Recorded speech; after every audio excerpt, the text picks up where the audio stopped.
I got that animal ambition. I got that animal ambition. I got that. Hey y'all, Smoak, what's good?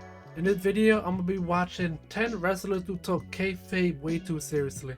In the realm of pro wrestling, especially back in the day, with no social media, it was easier to stay in character, like outside the business when in the public eye. You wanna hold that mystique of being what you portray on TV and the event. When I'm like in my thoughts, I be thinking like back in the 80s, I'm like, damn, really, people really thought pro wrestling was like real. Not a lot, not everybody, but probably like a lot of people, if that. Like, let's say like the $1 Million Man, for example. Like, if he was that rich, why would he be in pro wrestling? I don't get it. Though, I mean, nah, that was different. Because based on this character, with to boost his own ego and stuff, that's why he tried to buy the WWE Championship.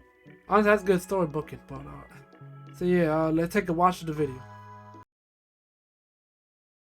From prompting real-life conflicts and scandals, to simply hindering their own health and well-being, a wide variety of wrestlers' total commitment to their craft has led to, well, chaos. So I am Gareth here from What Culture Wrestling, and here are 10 wrestlers who took kayfabe way too seriously. Number 10, Chris Jericho. Chris Jericho's 2012 run in WWE saw him portraying what essentially amounted to a heel troll character. From making light of CM Punk's familiar issues, to encouraging audiences to cheer for him only to bail before wrestling or cutting a promo, Y2J was on especially irritating form. One crowd that did not appreciate the future demo god's heat-seeking behavior were the fans in attendance for a Sao Paulo house show in May of that year though. In a bid to rile them up, Jericho snatched up a Brazilian flag and kicked it, almost prompting a riot in the process. The police in attendance then gave the rambunctious veteran two options: either apologize on the spot or spend the night in jail. In a desperate bid to cool the escalating tension,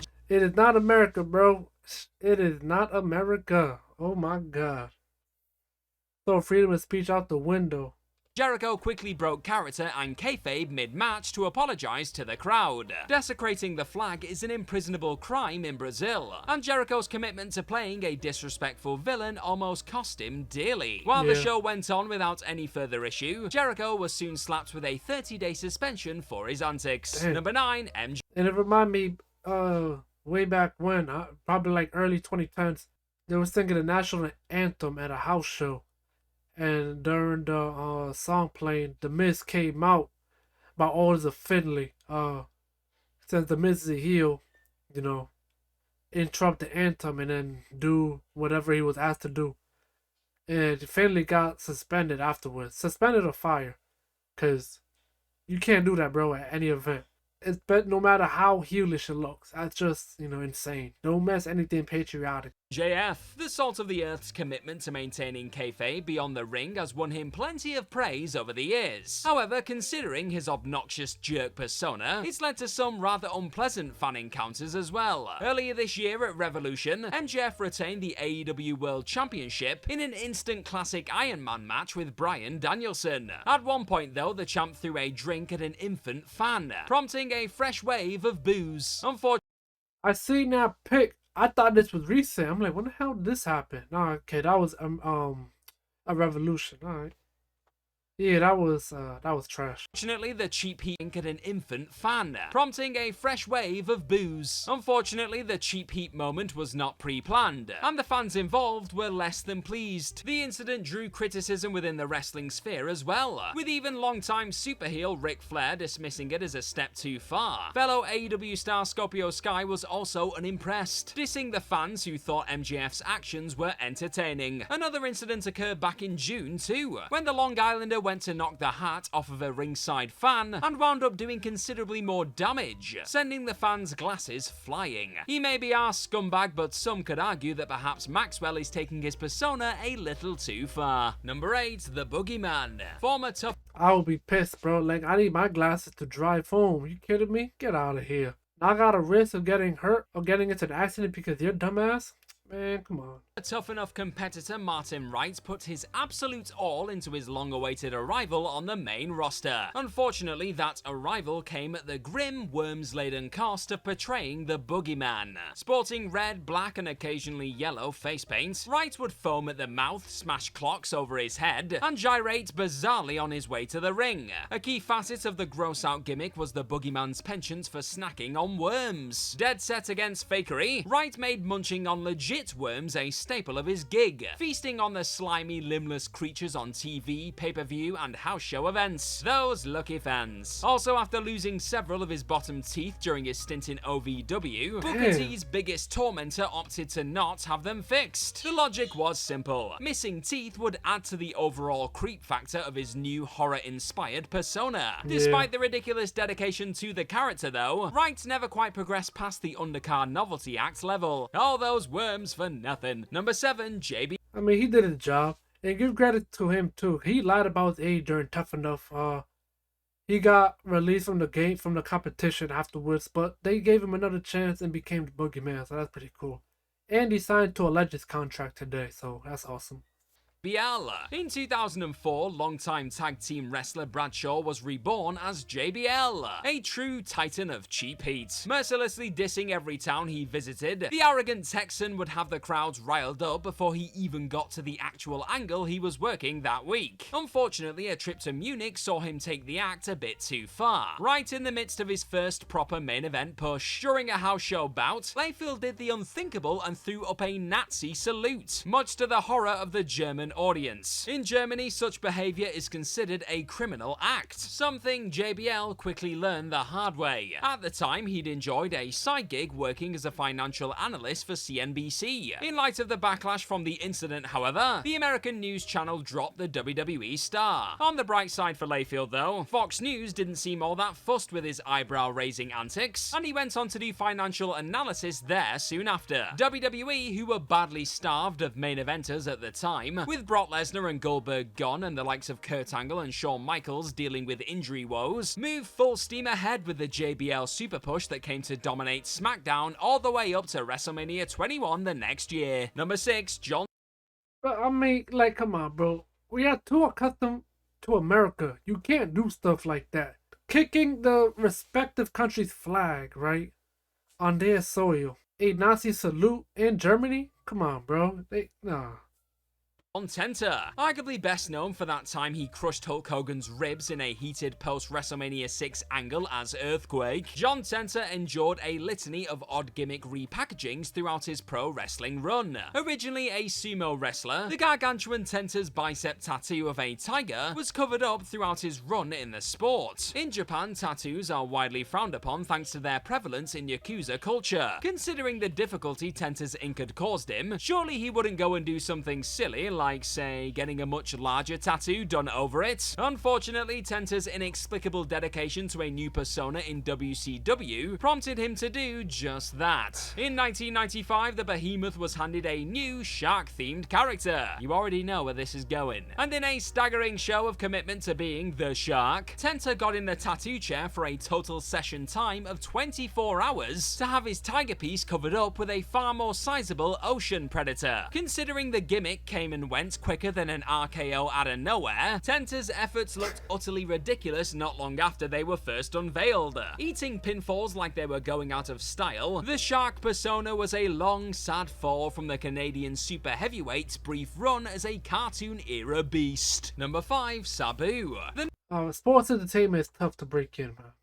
The 1994 edition of ECW's November to Remember event saw a potentially thrilling bout between Chris Benoit and Sabu get badly derailed. Seemingly going for a flapjack, Benoit threw the hardcore icon in the air, who proceeded to land directly on his head and neck in a grim, contorted mess. The match was quickly stopped, with the injured Sabu being rushed out of the venue whilst Too Cold Scorpio was hurried in as a surprise replacement. Much like his legendary uncle the Sheik, Sabu was a big believer believer in committing to kayfabe to get his dangerous persona more over. Unfortunately, the gimmick required a lack of speaking on Sabu's part, making life especially difficult for the doctors who had to communicate with him at the hospital. Given his potentially broken neck, failing to break character was a life-threatening decision on the real-life Terry Brunk's part. Fortunately, Paul Heyman, who was managing Sabu on screen at the time, on top of his booking duties, was present to sort the fiasco out. Incredibly, despite the severity of the injury, Sabu was back in the ring just 2 weeks later, continuing to amaze and terrify audiences with his chaotic, high-flying style. Number 4, cool. Umaga. Umaga's 06 monster push saw him dismantle everyone from legends like Ric Flair to 2 very unlucky members of the Jackass cast. Steve-O and Chris Pontius were enjoying a predictably goofy segment on Monday Night Raw when the Samoan Bulldozer made his presence felt. The real-life Eddie Fatu's then new gimmick saw him don face paint and savagely plow through the opposition, crushing them with explosive Samoan drops and devastating top rope splashes. When the big man mauled the 2 pranksters, Steve-O's selling left a lot to be desired. Essentially breaking kayfabe to enjoy a good laugh at the more adequately selling Pontius, the man with a tattoo of his own face on his back incurred the scarily real wrath of the Samoan star. Getting back in the ring, Umaga handed out a new, considerably less protected beatdown of the self-destructive entertainer until he finally stayed down and sold accordingly. Stiffly slamming Steve-O repeatedly, Umaga received an alarmed out-of-character plea from Jerry Lawler on commentary to ease up. Johnny Knoxville has since confirmed that the real-life Stephen Glover suffered a concussion from the mishap. Number 3. And I respect that.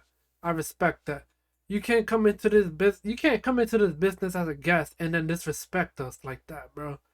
Like, if we kayfabe beat you down, you gotta act like you beat down. You gotta sell. You ain't gonna be there. You ain't gonna be in the ring, laid down, smiling, laughing, bro, which is a cure. Nah, you catching the beast, bro, on God. We ain't gonna kill you, but we're gonna make sure you really beat up after your BS. Get out of here, man. I respect that. R.I.P. Eddie Fatu, bro. Damn. I think that's his name. Hulk Hogan. During a 1985 episode of Hot Properties, Hulk Hogan made an appearance to promote the upcoming first WrestleMania. Also on the show was comedian Richard Belzer, who initially had a merry old time joking about with the then face of the WWF. The initially light-hearted segment collapsed into chaos when Hogan slapped a chokehold on Belzer. Yeah. Shockingly, Hogan wrenched in the hold way too tight on the comedian, who was far thinner and smaller than the usual folks the Hulkster tussled with in the ring. Belzer turned pale and soon lost consciousness, collapsing on stage much to the horror of those watching. Hogan, who that wasn't fair though, bro. I mean, come on, dude, just do a proper demonstration. Like, don't be an asshole about it. If you said something crazy, then okay, but come on. Who'd been on the receiving end of some jokes from Belzer on the broadcast, essentially dropped the comedian from the hold, leading to him bumping his head on the way down. In character for the show, the future NWO leader's alarming incidents here highlighted the fine line between scripted entertainment and real-life consequences. A legal battle raged between the pair, with them ultimately settling out of court in 1990. Number 2, Antonio Anoki. The likes of Jake Paul and KSI should count themselves lucky a menace like Anoki is not competing in their celebrity fights. When the New Japan founder squared off with the iconic Muhammad Ali in 1976, it was not all fun and games, but rather a grim showcase of Anoki's obsession with maintaining the realism and legitimacy of professional wrestling. Under the tutelage of catch wrestling legend Karl Gotch, Anoki went through a hellish training regimen for the bout. Ali, meanwhile, stepped into the ring in boxing gloves, showboating ahead of a match with a bizarre rule set that forbade his opponents from grappling, tackling, or throwing standing kicks. Anoki took to the mat and threw kicks from the ground, badly hobbling the greatest over 15 punishing rounds of combat that left audiences worldwide scratching their heads. The Puroresu megastar later claimed that Ali and co expected a more performance-oriented exhibition, whereas the architect of strong style was determined to keep it real. The damage done to Ali's legs was horrific though, with blood clots threatening a potential amputation. The notoriously harsh Anoki Anoki went on to pulverize others in the name of kayfabe, including the great Antonio the next year. He was beaten into a bloody unconscious heap after no-selling and going off script. Bizarrely, the 21st century then saw the Rikidozan student set kayfabe alight, from inexplicably interrupting a match to punch a young Shinsuke Nakamura in the face, to calling off a bout in IGF because he just wasn't enjoying it. Number 1, David Schultz. During a 1984 I mean, you know, to run a business though, you gotta rule with the iron fist. You can't be Mr. Nice Guy. They get too caught up in that, and they just, you know, they do something like crazy, like, and people just labeling it like, oh, maybe the piece of garbage, it's this and that. That's just business, bro. You know, gotta maintain that mystique of being the boss. So you gotta be a dickhead to the max. Not to the max, but you gotta be a dickhead though. There's gonna be a time where you can be friendly and all that other stuff, but you just get too caught up in that.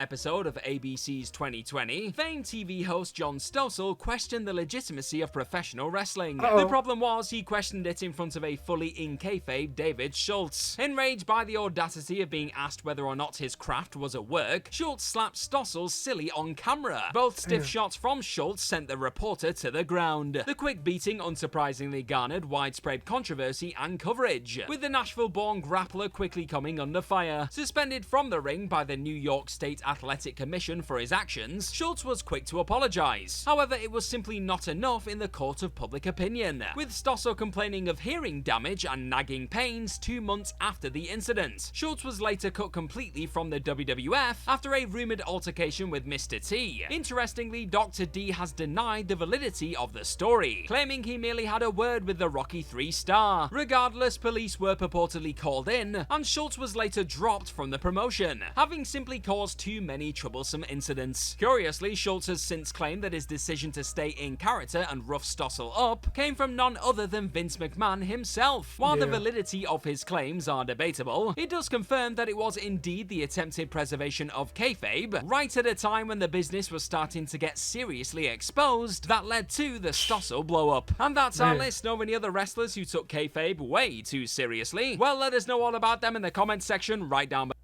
Yeah, that was a cool vid. Yeah, back then at that period, bro, you couldn't even question the legitimacy of pro wrestling to them guys, bro. They will beat you down or whatnot, bro. It's pretty crazy. Now, we ain't stupid. We know what time it is. But you can't just flat out disrespect the dude and say like, oh, why you caught up in this fake BS, this and that. I'm just like, thank you guys for watching. Peace, I'm out.